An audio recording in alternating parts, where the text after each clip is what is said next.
It could just be God. It could not be just God. It could just be the existence of good and evil that just exists in the world. But given a tri-omni God who's all-powerful and all-caring, why evil and suffering exists doesn't make sense to me. Okay, good.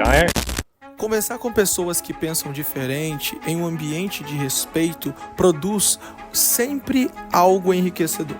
Nesta feita, Cliffe e Stuart estão em um campus universitário dos Estados Unidos conversando com alguns universitários sobre assuntos relacionados ao cristianismo e à existência.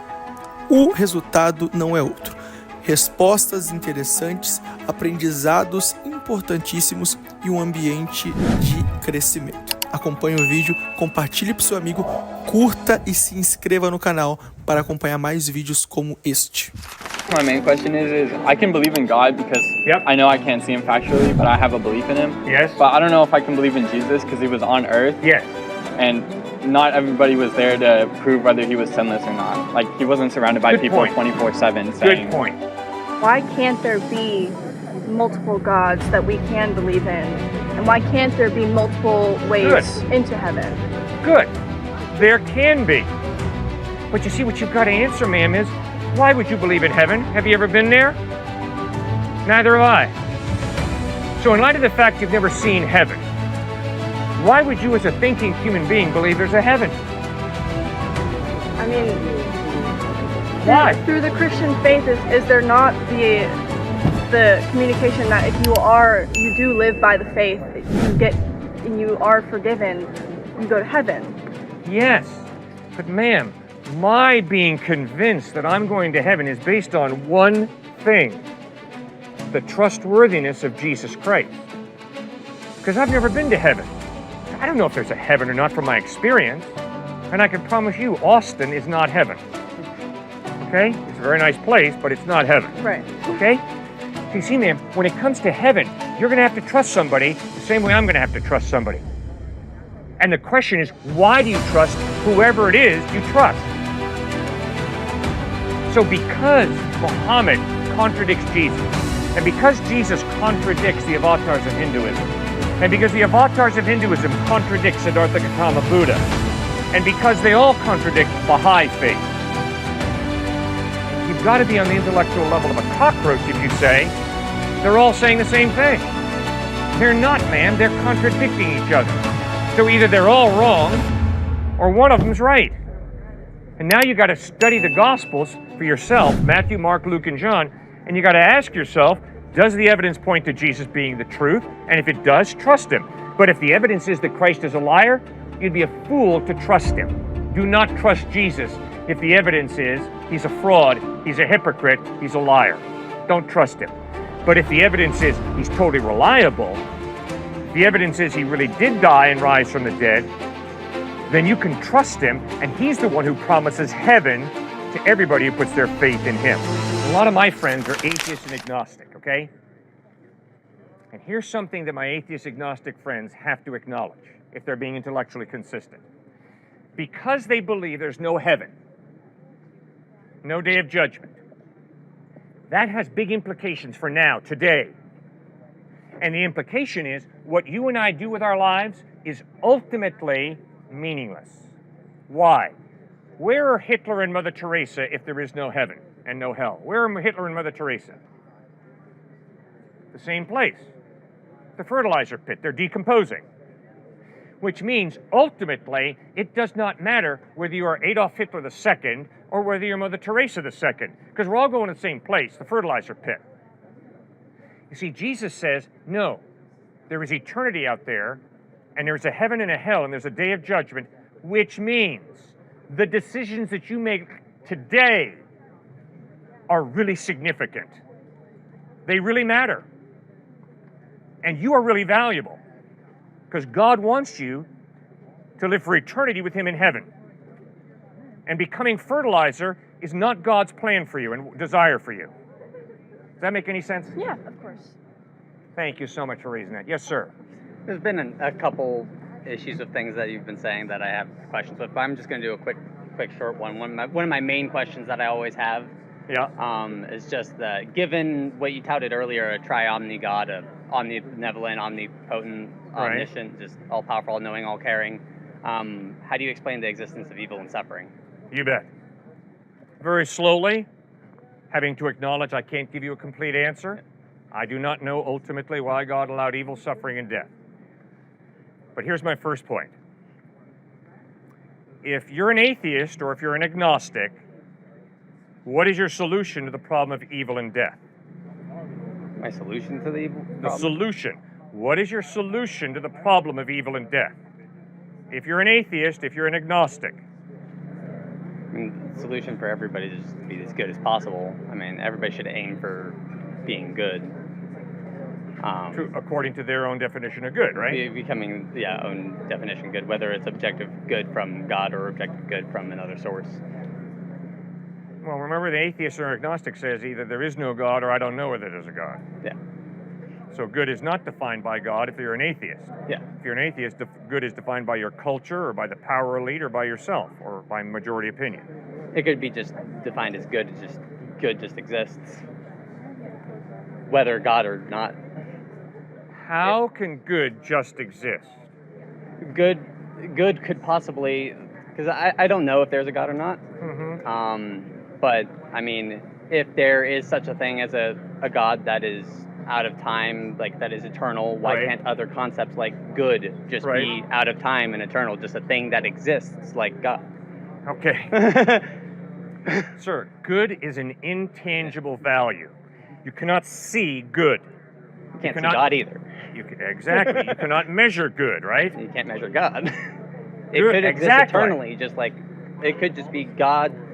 It could just be God. It could not be just God. It could just be the existence of good and evil that just exists in the world. But given a tri-omni God who's all-powerful and all-caring, why evil and suffering exists doesn't make sense to me. Okay, good.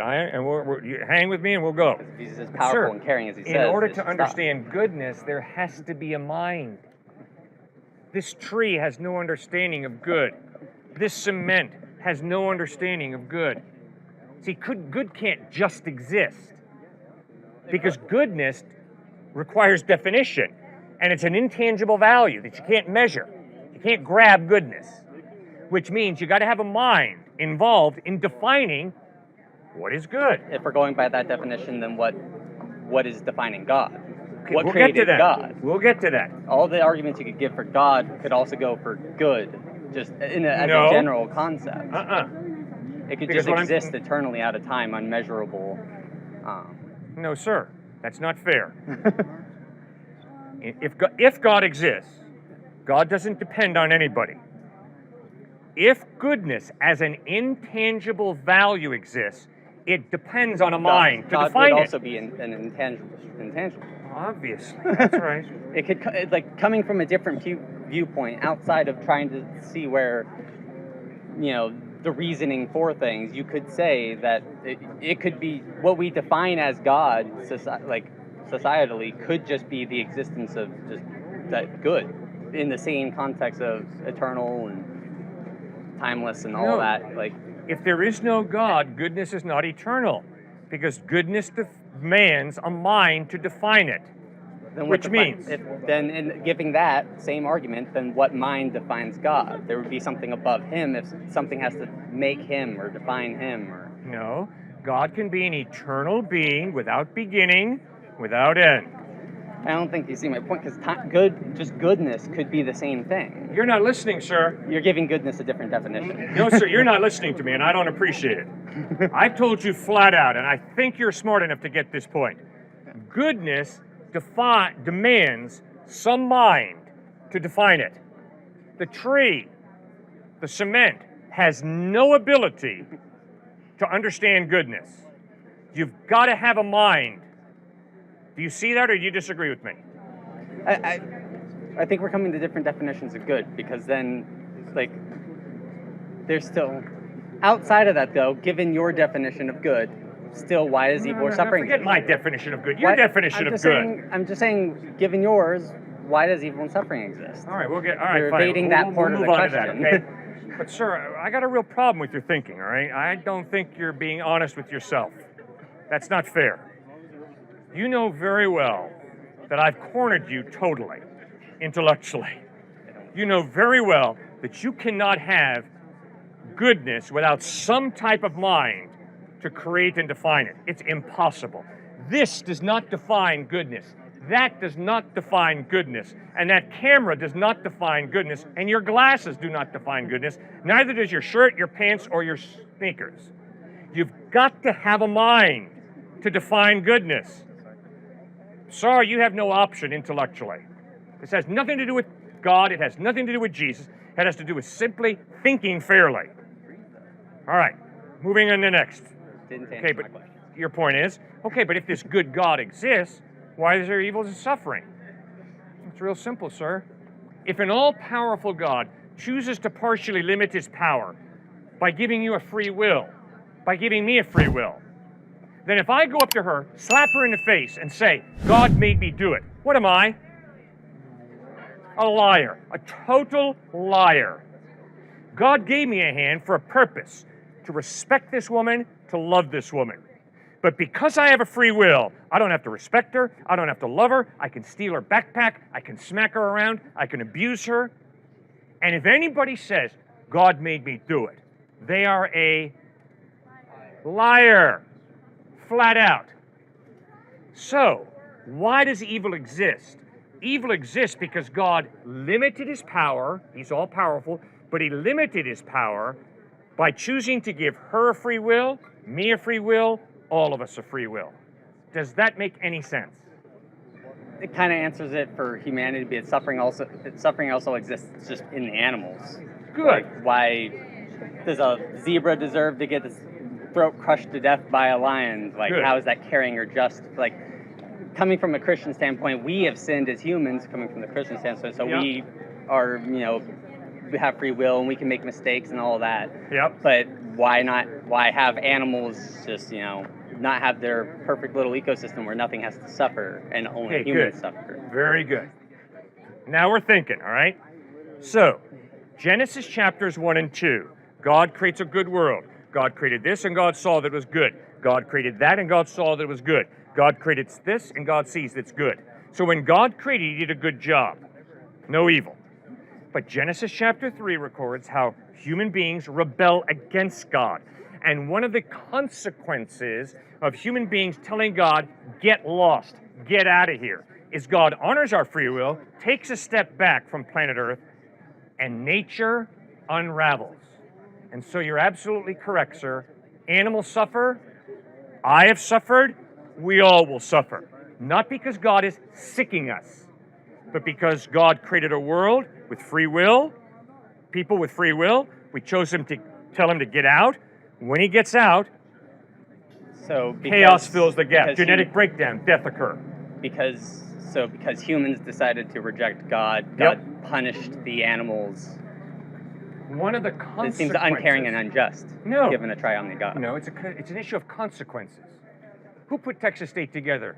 Did they do it last summer? Well, the consequence should go to the humans that did it. You don't punish someone else for somebody else's misdoing. That would be a nice way for things to happen.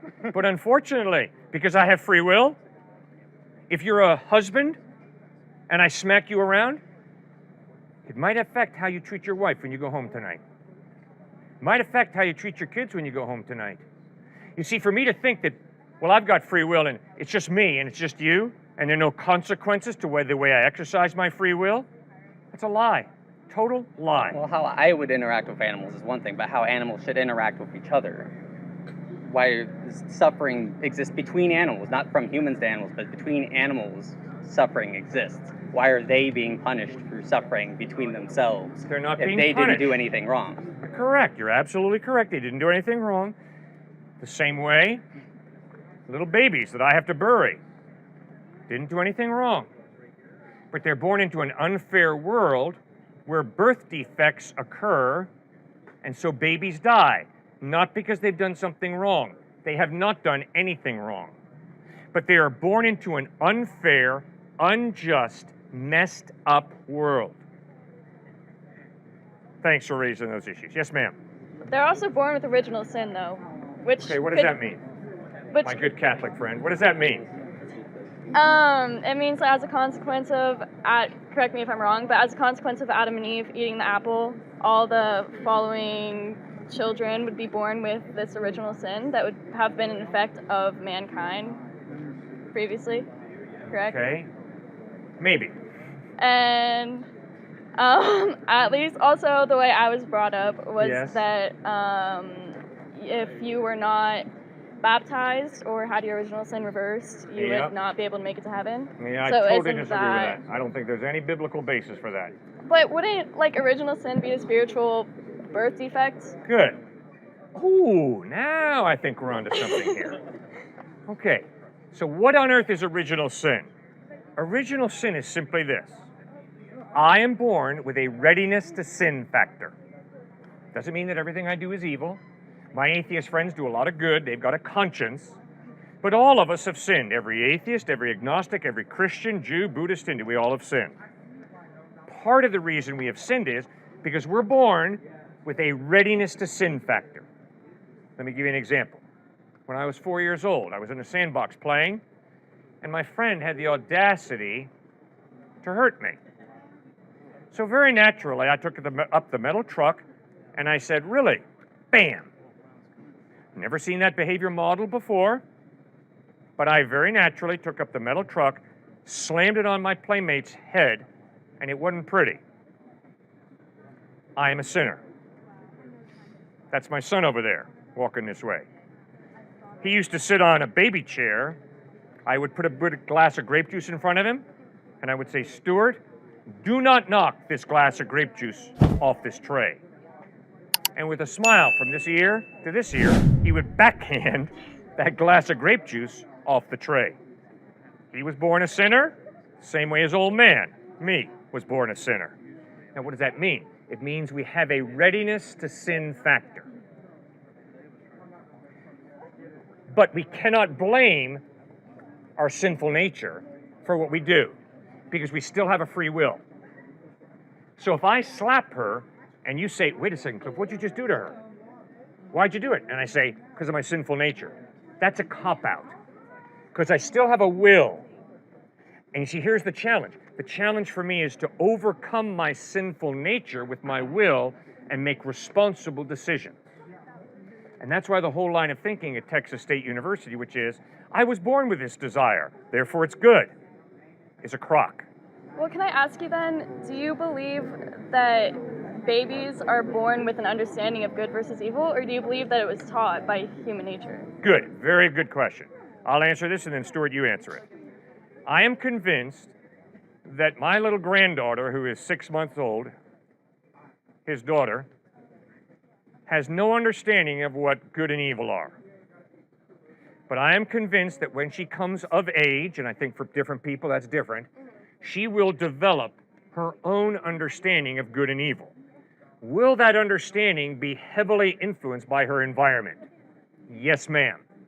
Will her understanding of good and evil be limited by her environment?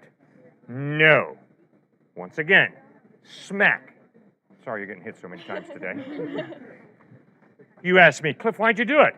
And I say to you, because I grew up in an environment that taught me that women who wear this color sweatshirt deserve to be smacked. It doesn't cut it. Because although my environment taught me that, I still have a conscience, a rational mind, and I am responsible before God to exercise that and to contradict my culture, to contradict my environment when I begin to realize my environment is wrong. Let me give you one quick example. Yeah, no, go ahead. I played major college basketball. I was the worst guy on the team. I had good seats for every game. But I can promise you, almost, not everybody, but almost every guy who I played college basketball with had a very clear understanding of what human sexuality was all about. It was all about getting as many good-looking women into bed with them as they could. And so I had to exercise my conscience and my rational thinking. I had to ask, is that why God gave me my sexuality? To have sex with as many good-looking women as I can. And was it tempting to follow their example? I mean, that's the environment. I mean, shoot, we flew on a jet to different, played against UCLA, St. John's, NC State, Wake Forest. I mean, we were high flying. Okay, and so we all knew what we did at night. All right? So I had to make a decision. Is that the right way to live? Is that the right way to treat women? Is that the right way to express my sexuality? Or has God created my sexuality for a different reason? So I had to contradict my culture. And guess what? I've learned to respect people who contradict their culture and don't support racism. I work with some skinheads. And those skinheads grew up in a culture that said white superiority is clear. But there's some skinheads who said, no, it's wrong, and I'm not going to follow my culture. So that's how I think through that issue. All right, Stuart, what do you think? Well, yeah, I would just add to that, because we've talked so much about kind of the moral, ethic side of things, it's important again to remember that the Christian faith is not about just be a good person, somehow you'll get into heaven. Just be a good person. You know, I'm a good person, so I'm in. No, to your question, many babies are born into, whether it's a crack baby or whether it's a baby born into a very religious home or an Amish baby, let's just say. They're typically born into homes that are very tender, loving, as long as they don't leave, right, and they get excommunicated. Tender, loving, they get taught ethics. See, when you become a Christian, cynical, pharisaical, judgmental Christians will say, oh, well, you should be, say, 9 out of 10 on the ethic standard rung, in terms of you should be a great person. But no, Christ doesn't understand that the baby born into an Amish family versus the baby born into a crackpot family, this baby, when they come to know God from a very young age, they're going to be higher ethically in terms of how they live than this one who is, say, probably ethically living a pretty messed up life, at least at first, and yet they both have eternal life because they've accepted Christ. It's not like somehow this one is going to be higher in heaven, Right. like there's levels, than this one. But then why give original sin to something that doesn't even have a working conscience yet? I'm glad I heard you say give original sin one more time, because I heard you say that earlier.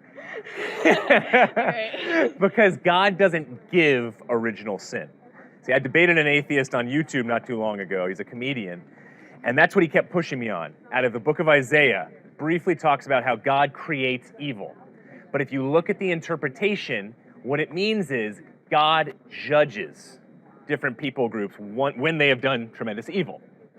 So just like that passage with original sin, God doesn't give us original sin. He gives us free will, just like with Satan, to decide whether to worship him, to love him, to have a loving relationship with him, or to just go our own way, to live for ourselves, to live any old way we want. And then that, based off of Genesis 3 and what happened in the garden with Adam and Eve, what they decided that we're going to flip you off, we could care less about you, then they lived their own kind of way and original sin started.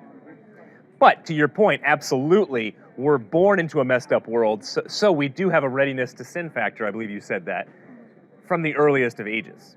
But babies will also be in heaven, because when David's baby dies, his wife was Bathsheba, he says, I will go to you, you will not come to me. So babies will be in heaven, based off of the question earlier on suffering. Does that make any sense? Yes. Thank you so much for raising that. Yes, sir. So I believe in God, and I turned Christian, and I know it's only because I'm American, and obviously the main religion in America is Christian. Yeah. So that's why I lean towards Christian. But I have a question. So Not a good reason to lean towards Christian, okay? I Okay, appreciate your maybe not. honesty and your ability to analyze yourself. Yeah. Please do not believe in Jesus Christ because you grew up in America. Not a good reason. No. I believe in God, Good, and I didn't before. right? But I'm still stuck on this whole Jesus thing. Yes. Because if he's sinless, like, Yes. is there a possibility that there will be another person born that's sinless? Or is Jesus the only one? Well, Jesus is the only one that I know of so far who's been born sinless. Mm-hmm. And I think it's highly unlikely that someone will be born sinless.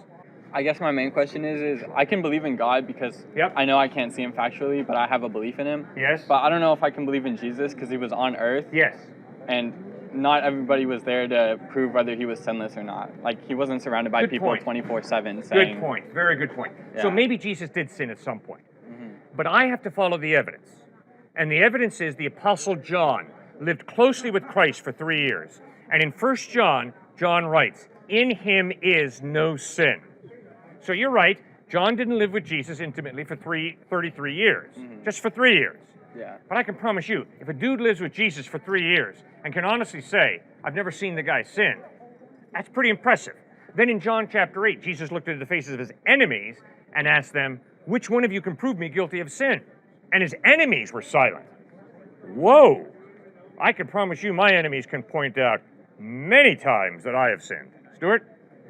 Tacitus, Pliny the Younger, Josephus, many of these external sources, he was talking about internal sources with the Gospels, talk about not so much Jesus. Jesus was talked about in a way where he was a magician, Josephus talked about, how he was nasty. But then other sources contradicted him, saying that he just hated Christianity. That's why he was saying that about Jesus. So I would look more so at his followers to talk about the sinlessness, because they were known for a few different things. One, against infanticide. They were pulling babies off of garbage heaps. Two, egalitarianism. They treated everybody equally. Three, they were made up mainly of slaves who were coming into the church. Fourthly, they were non-retaliatory. They were known in a very weird kind of way to actually not get revenge on other people groups, which was huge during that day. So I'd look at Christians as the evidence for Christ. Okay, now I like you a lot. So You're being honest, so keep going. yeah, so maybe this is just like the belief part, but I have a hard time believing that part. Like I can believe in God because I know I can never see it. We can never see God. Well, we can never see him like visually. Is that why you believe in God? Because you can't see him? No. I mean, I couldn't Good. get too deep into it, but it would take a long time. But I'm saying like, just reading the book and believing that there was a human that did that, I have a hard time believing that, like a really hard time. Okay, but I'm pleading with you. You got a good mind, sir. You articulate and think well. Now remember, you can't believe in God simply because you believe in God. You believe in God because there's evidence. A lot of it's common sense. Well, my evidence is that there is an objective truth. Good. And that from that there is a good. All right. But I don't see Jesus in all that. I don't Okay, see all the right. equation of that. Okay, but remember, we're starting off then with defining faith. You don't believe in God simply because you believe. No. You believe in God because there's evidence that God exists, right? Yeah. Okay, excellent. Now just do the same thing with Jesus. Read the Gospels, Sure. Yes. and yes, it's going to be different. The evidence that God exists is not historical. It's philosophical. Right. You see order and design, points to a designer. You see a moral absolute, an objective moral, points to a moral lawgiver. Okay, you've got your evidence. Now, when it comes to Jesus, it's not going to be philosophical. Why? Because he claimed to be God in human form. But I like that, because that means we can historically analyze Christ. Which is why Paul writes in 1 Corinthians 15, if Jesus Christ is not risen from the dead, we're idiots for believing in him. Because the veracity, the truthfulness of Christ is based on his claim, I'm going to die and rise from the dead. Ooh, that was a big mistake, Jesus. What's the mistake? You gave us a way to verify you or falsify you. If you don't rise from the dead, you, Jesus, are a liar. But if you did rise from the dead, you, Jesus, are the truth.